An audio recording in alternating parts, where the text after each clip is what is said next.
Hey guys, this is going to be our San Diego Comic-Con 2014 on-site visual guide. So what we're going to do is take a spin around the convention center, hit on some of the most secretive, cool little spots that we can find to give you the advantage at Comic-Con.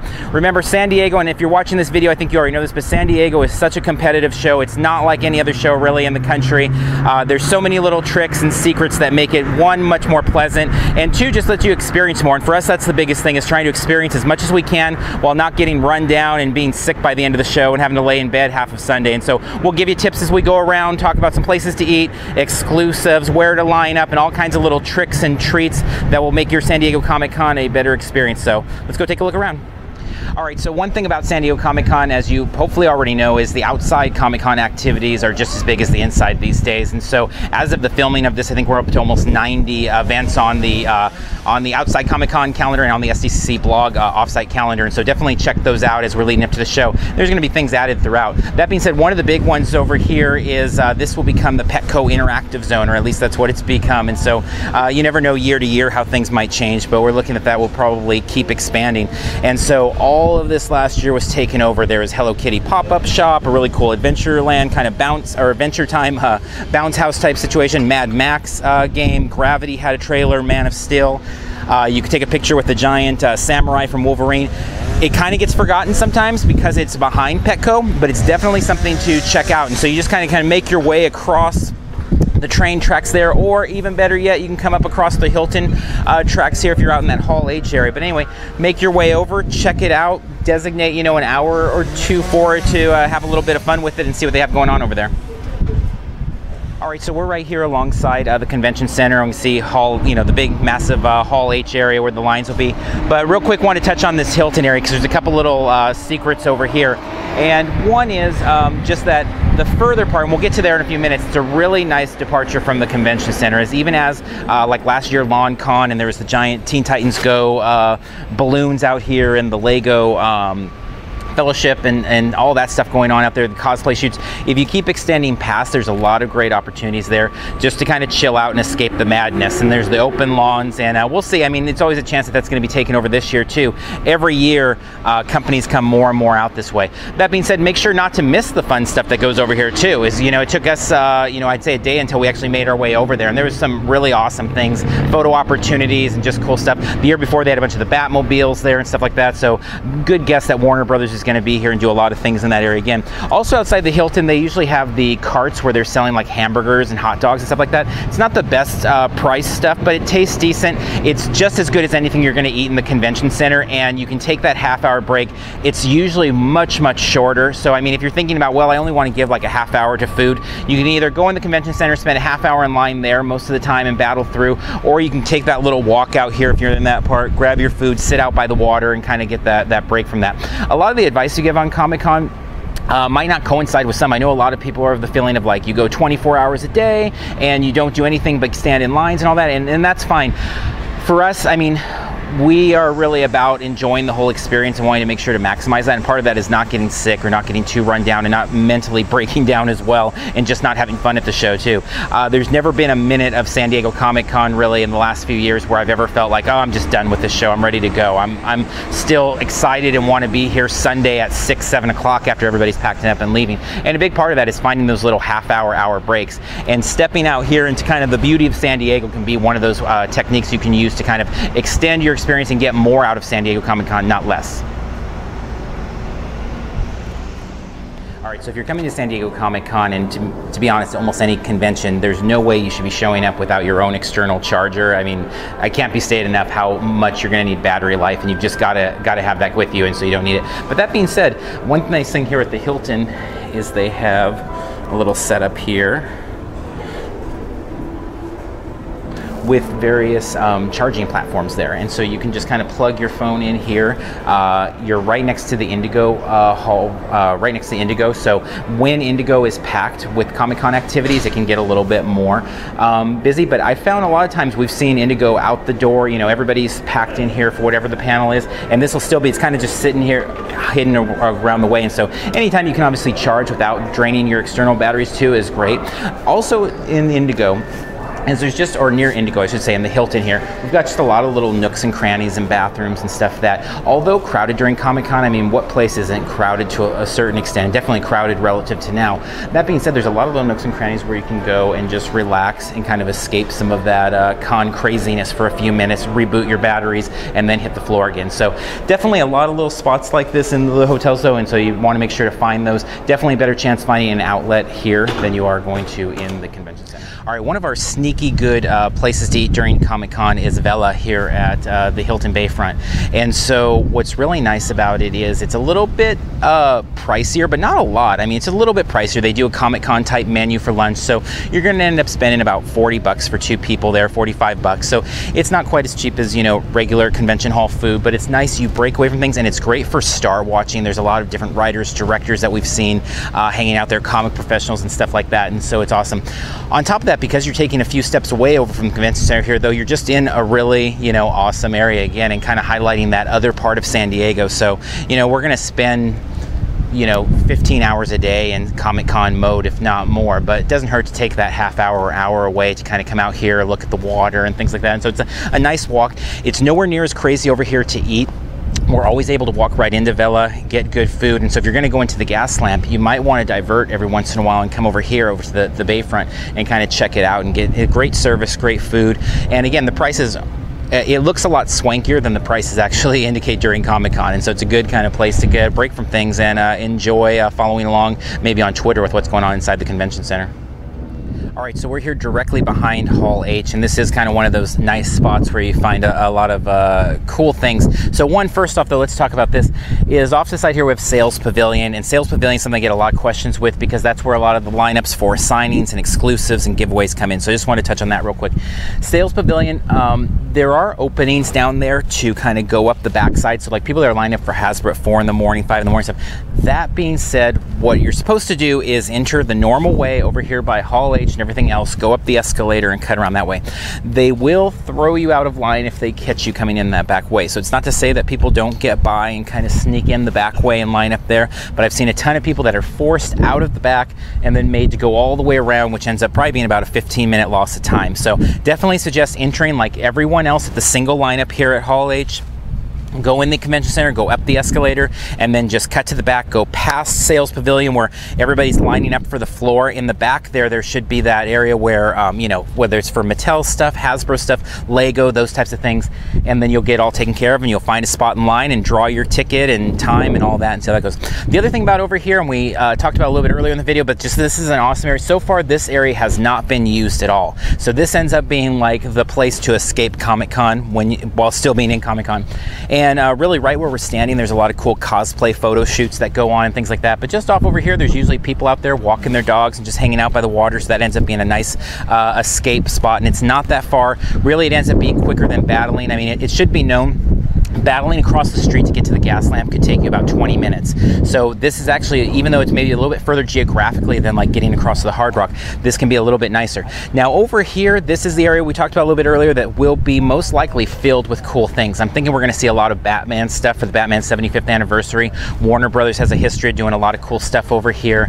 And so I would actually be surprised if we don't see a lot of Batman stuff there. But either way, you definitely want to check it out. It'll be building up. It's been a really cool little spot for the last few years. So all around, this whole area becomes a really pivotal piece of real estate in around Comic-Con. And what's nice about it is, although it'll be crowded still here, it nowhere near as crowded as anything in the Gaslamp. So there'll be cool stuff to see, there'll be places to rest, there'll be places to eat, and all of it without quite the madness of what the Gaslamp is. That being said, let's start making our way to the Gaslamp into some of that madness.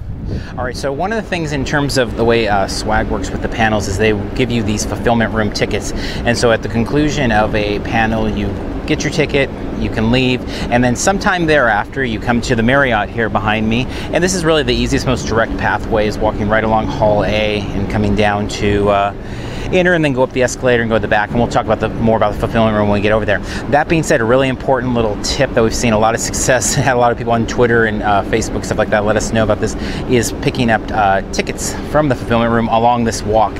If you're always keeping your eye on the floor, you'll find tickets all over the Gaslamp, all over the hall floor and stuff. It's just people lose their tickets throughout the day. A lot of people will wait till Saturday or Sunday to pick up their swag, and they just drop inadvertently tickets throughout the weekend. So if you keep an eye, usually we pick up somewhere between 3 to 7 extra items in the fulfillment room just from picking up those tickets, and we never know what it is we're going to be picking up till we show up there, because it'll just be a red ticket or a green ticket or whatever it is. This walkway, though, in particular, I think it's because a lot of people are kind of messing with their wallets, finding their fulfillment room tickets as they're ready to enter the hotel, is kind of one of the hottest places to find those tickets. So just keep that in mind. If you don't look for fulfillment room tickets anywhere else that day, when you're on your way to pick up your swag, keep an eye on your ground as you're making the way into the Marriott there and see if you find anything. All right, so if you continue through the Marriott all the way down, so if you're coming from the convention center, you just keep walking, go right past the bar. Sometimes there's some off-site stuff set up with different gaming companies, stuff like that for activities, but we're not sure about that yet. But what we want to talk about is Maddie and their pre-sale voucher, where to pick things up in the fulfillment room. So behind me, if we go to the far end of the building, right here we have the Torrey Pine room. This is where you'll pick up your Maddie stuff. Very important, make sure to read all of the rules of when to pick up the hours. They do close for lunch breaks and things like that on Saturday, so make sure to check all of that. Also make sure to monitor social media and find what the wait times are, because we have people that have waited as little as 5 minutes in line, and we've had people wait as long as 3 hours in line to pick up their merchandise, and there's no reason for that. You just need to make sure to get there before everything is gone, because if you're not there by the close of Saturday, they give your stuff away, and you've already been charged. So don't wait till Sunday. Every year we have some people tweet us and stuff like, oh, I didn't know, so you have to monitor the rules and stuff. If they're closed Sunday, all your stuff will go back for sale on the floor, and you're not getting any of your money back. So, and again, social media is your friend. Can't stress that enough. Do not rely on the companies, because they're just not going to give you much information. And so the way you're going to get the information is from those live reports on the floor and stuff. And so you can tweet me and I'll retweet them and stuff like that, but a definite use there. Then behind me down there is the fulfillment room. And the fulfillment room is where you go and pick up all that swag from the panel rooms. And so there's all kinds of cool stuff there. You bring your tickets there, you see what you get. One rumor that often kind of comes about, and we talked about last year, is a lot of people say, oh, if I hang out there at the end of Sunday, they just give everything away. That's not the case. I mean, I'm not saying it can't be the case, but that is not normally the case of those freebies. If anything, maybe the volunteers get taken a little bit care of, but a lot of them are packing stuff up and heading to New York Comic Con or things like that. That being said, there's really no harm in waiting till pick it up Sunday, because it stays open past convention center hours, so you can kind of close the show out Sunday, pick up as many loose fulfillment room tickets as you can, and then head over there. Why use time up, valuable time of the convention on Saturday or Friday? That being said, if you know you're not going to do any other panels on Sunday and you're already here picking up your Maddie stuff on Saturday, you can just walk down there and grab it too. It's nice after you pick up your stuff, either way, you can kind of shoot out of here back onto the street, and it's a quick route back into the convention center area, and all set there. So anyway, this is the Marriott, and just some things to be aware of in terms of Maddie and the fulfillment room. All right, so one thing that's brought up a lot about San Diego Comic Con is just getting foods elsewhere, obviously, waters, granola bars, whatever. And so the Ralph's on 1st and Market here is a great spot to do that. And that's, I think, that used to be kind of a secretive thing. Now I think everybody, well, I shouldn't say everybody, but a lot of people know that. But I would say there's also a lot of 7-Elevens around here. Obviously not as good of a price as the Ralph's, that's ideal. If you have a car, and I mean, for us, it's like we head to Target outside Mission Valley area, that way we can pick it up and it's not quite as crowded and things like that, and Target's even a little bit better on prices outside of Ralph's. Obviously everybody coming to Comic-Con has a different agenda and a different setup. Some are coming in cars, some are flying from out of the country, and so it's kind of what works for you. But definitely this Ralph's will work for everyone, and so if you are bound without a vehicle, it's definitely a place to check out. They have a wide variety of foods, vegetables, fresh stuff, ready-made sandwiches, things like that, and so there's really just about everything to find there, even though it's a little bit smaller version of a Ralph's. It's definitely a lot more than maybe a 7-Eleven or something like that will have, and anything you can have to kind of avoid having to stand in line repeatedly throughout the day. It's one thing to have a couple nice meals at restaurants or the convention center food, but the last thing you want to do in the morning is have to cram in, finding a bagel or battling through a Starbucks line on the way to try and get into Hall H or try to get into your exclusives. So definitely something to check out. All right, so we are here at 5th and Island, which is a little ways down from the convention center, straight down the center of the Gaslamp. And as you can see, they've got the banners up and everything, and really Comic-Con spreads all the way deep out here. So if it's your first year, you may not be aware of that, but it spreads all the way down. That being said, one thing I want to say about 5th and Island is just a couple things. One, there's an easy access B of A ATM over here. And also, just in general, down this area, there's a lot of cheaper eats. So a lot of pizza joints, a lot of taco places, stuff like that, where you can pick up food a lot cheaper. And a lot of the, the vendors down here, or I should say the restaurant owners down here are really trying to drive traffic, so they do a lot of Comic-Con sales and things like that. It's very common for people to kind of stop a little bit before this 5th and Island area, and not that there's not great places down there, but those subways and those places are super packed, whereas down here, be a little bit less crowded, and they'll be definitely working a little bit harder for your money. We usually find really good service, really fast service, and a lot less lines and a lot cheaper eats. So it's kind of sometimes worth that extra footage. One thing you want to remember, just as you're finding places to eat and stuff like that, is sometimes the closest place is not the quickest though. And so if you're really worried about time, sometimes it's better to take those extra few feet of a walk to find a place that might be just a little bit faster with the service, and who knows, might have better food even in that. So definitely explore that 5th and Island and down beyond. All right, so 2 quick things about the Hard Rock right out here in the Gaslamp is, one, if you are watching for stars, it is like one of the best places to do that. Just sitting in the lobby, basically. I mean, it feels like it's like a 1 per half hour mandate or something, is you can just sit there and just, here comes Wesley Snipes, here comes Tom Cruise, here comes Harrison Ford, whatever, just wandering through. There's Joss Whedon.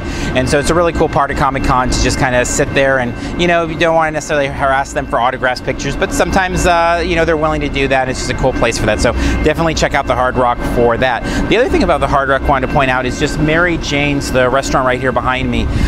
They are really cool during Comic-Con in that they're usually taken over by sci-fi, and so it's always up in the air whether they'll do it. Last year they were Cafe Defiance to fit in with the Defiance show. That was really fun. They had all the little booths turned into kind of gaming stations, so you could eat. All the food is themed towards the show, and just a lot of fun stuff in terms of getting that Comic-Con experience. If you're going to go there, definitely recommend going there early or late, trying to avoid the crowds, because it gets really bad in the middle of the day. But like, we like to hit it as a preview night early, like noonish on preview night. It's a great place to already kind of get into that Comic-Con mode with it. Lots of good food. Hamburgers run like 13 bucks a piece and stuff, so it's not the cheapest place in the world, but when you're talking about eating in a hotel, you kind of know the prices are going to be there. Everybody we've eaten there has liked the food. Today I ate there with my sister, who loved the vegetarian tacos, so even kind of some claim there for, beyond just the hamburger and the meat eaters, is the veggie side of things. So definitely something to check out. Fun place to eat, and it gets you into that Comic-Con mode even earlier. And sometimes the setup even lasts into late Sunday night, so it can also be kind of a post-Comic-Con experience. One of the things that can be really kind of a downer after Comic-Con is Sunday. Everybody's packing up, and a lot of times the restaurant's still open with that sci-fi theme into the night. So we'll see if it's there or not, hoping it is. If it's not, Mary Jane's is still a great place without the overlay. All right, so we're right here in front of the Tin Fish, which is right inside this kind of first part of the Gaslamp here. And this is always taken over big time in terms of swag pickup. So if you're looking for freebies, this is a great place for it. A lot of bags given out here. FX has been out here. NBC always has a big display here. Again, you never know what it's going to be like this year, so who knows. But last year they had a huge display, usually giving away a lot of the cheapy type swag in this area, but then every hour or so there'll be bigger things, and not that it's on the hour. So you really got to keep an eye out for those things, because there's some great stuff. Last year, X-Men Days of Future Past was down here. They had really nice posters and hats for Trask Industries. Dawn of the Planet of the Apes was out here promoting. Disney, they had the Oswald ears they've had in the past out here. Revolution, just a lot of fun stuff. So definitely an area to not forget about. And there's so much of a crowd going on, you can easily get multiples of things and just kind of keep zooming back in and out. If you want more about this area or any of the stuff that we're showing in terms of what it's been like in the past, I really suggest going to on our YouTube channel. We have a playlist for SDCC 2013, and also SDCC blog. We have tons of articles and pictures and galleries and stuff from last year. So those are 2 places you can go to get a real feel for what things are here if you're kind of new to Comic-Con, or you're maybe just new to certain parts of Comic-Con that we're talking about in this video. In addition to the area over here, wanted to hit real quick on the trolleys, because obviously a lot of people will be coming in, maybe parking at Qualcomm or Old Town and stuff like that. One suggestion on the trolleys, and there's a lot of things. We have stuff on SDCC blog more about that as well and stuff. But one thing to think about when you're coming in, if you're coming in from Old Town, if you get off at the exit prior to this, down there more by Hall A, it's a little bit longer of a walk to get to the entrance points, but it is a ton less of a crowd. And so a lot of people hang on to this very last part, and then it's a massive truck of people trying to get across the street here, and you're all jammed in there. So that might be one tip if you're coming from a little ways away, to get off around Hall A down there, and you can just zoom across the street much easier. But in general, this is a real hot spot. Lots of fun stuff going. There was a Game of Thrones little pop-up thing over there. See lots of stars wandering around out here. This is just a really fun people watch area. If you're coming to Comic-Con but you don't have Comic-Con tickets, I highly recommend checking our off-site guides at SDCC blog, and also checking with our friends outside Comic-Con. Tons of stuff, and this is one of those areas where you can really spend a full day out here having a blast, getting a lot of free swag, and not even having to pay tickets or do anything inside the convention center. All right, so over here, one of the things a lot of people don't know about Comic-Con when they first come in is they'll get kind of pushed into the Sales Pavilion. And this has really changed a lot over the years, where a lot of people have picked up on this. So I guess I shouldn't say that nobody knows this, or not many people know, because it's gotten busier and busier. But that being said, this is kind of one of the better entry points most times. Every once in a while, we'll still go over to Sales if we get here a little bit later and so many people have it. But otherwise, if you come around Ballroom 20 up top, you'll come down around this escalator over here, and then be able to enter at Hall G in this Hall H area, and that'll get you on the floor most times a lot quicker, because they kind of naturally just push a lot of people to Sales. So you're going to go up the escalator. When you come, half will go right, half will go left. A lot of people going left, though, are also going to Ballroom 20. You shoot past Ballroom 20, you hook around here, and then this escalator right over here. You come right down, and you walk as safely as possible, and you hit the floor. All right, so in closing up our San Diego Comic-Con visual guide, we are going under the con, which if you've watched our other videos for the, we've hit almost 60 conventions in the last 18 months. So we cover a lot of shows, and we wrap up all of our videos, if this is your first time watching, with Under the Con. And Under the Con is where we kind of go under the hood of the convention. So this is a prep guide. It's a little bit different. We're not talking about all that we found at the show, but just talking a little bit more kind of globally and philosophically. And so kind of closing things up, if you are driving into the show, you can use the downstairs area, obviously, to park. If you already got your convention center parking, I'm not going to really spend any time talking about parking, because all the pre-sales have gone on, and that's a whole nother thing. You can contact me directly if you have questions about that. That being said, if you are parked under the convention center, this is really important to us to kind of use this as a all-in-one station. We can drop things off, charge up things. We bring multiple of the bags, so if you are able to bring like the Blood Factory type bags, bring multiples. That way you bring everything down, drop it off, bring a new bag out. Poster tubes, bring multiples, drop off the poster tube, bring a new poster tube out. WB bags, same thing. If you've got those from home, obviously if you're flying, you may not be able to carry as much. It's a whole different story. But if you have that set up like we do, where we're going to be using our car, it can really become a great home base. You can kind of find a corner spot and be able to chill out down here from time to time too, charge your phone and do all that. And kind of wrapping up our coverage of this really guide to Comic-Con, there's a million more topics out there. All of you have your own ideas and tips you can offer, and feel free to share them. People always ask me like, oh, why are you giving away all your tips? I always say, like, I give away probably half of my tips on a video like this. Not even on this video, maybe 20%, but in all with Twitter, Facebook, Instagram, everything, maybe I'll give away half of my tips by the time we get to preview night. That being said, there's so much more out there, and we can continue to share them, and so feel free to tweet them to me, and I can retweet them or send them on Facebook and can repost them, things like that, and we can share them that way. The sharing of information really makes Comic-Con a better experience and a more fun experience, so don't be shy about doing that. My last tip really for it is, it really seems simple, but is a kind of a underlying vein of all of this, which is simply just have a good time, take care of yourself, sleep, eat, enjoy things. Remember, there is nothing like San Diego Comic-Con, and so it is a very unique experience, but at the same time, you don't want to end up having a miserable time because you're not managing expectations. And when we cover a lot of conventions, we talk about that, is knowing what you're getting into before you're going. So Comic-Con is going to be crazy busy. You're going to have frustrations of people jumping lines. You're going to have frustrations of people not knowing where to tell you to go at certain times to line up. You're going to have frustrations with lack of product that you want to acquire, or seats in a hall or a ballroom that you want to get into. But having said all that, it is the challenge that makes San Diego so awesome and so fun. There's a lot of shows out there, and you can follow along and check our YouTube channel or our website for tons more on that don't have quite as much challenge, but it is the challenge that makes it so fun. So in the end, if you follow that single SDCC tip of having fun and then accompanying that with being nice, you find out that it's a really great time, and you end up leaving like literally, we have every, whatever it's been, 10, 11, 12 years that we've gone to Comic-Con Row, every time we leave Sunday feeling just as energetic as when we came Wednesday, just as excited. And the big difference is we have a car which becomes a house packed with goodies to bring back home.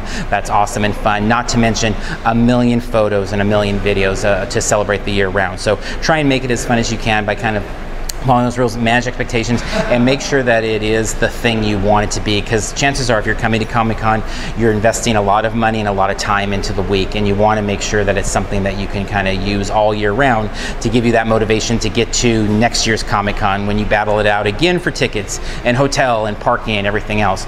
All those battles bring us to where we're at now, which is to be able to enjoy the show. So make sure that you do enjoy the show. Until next time, I'll see you in line somewhere.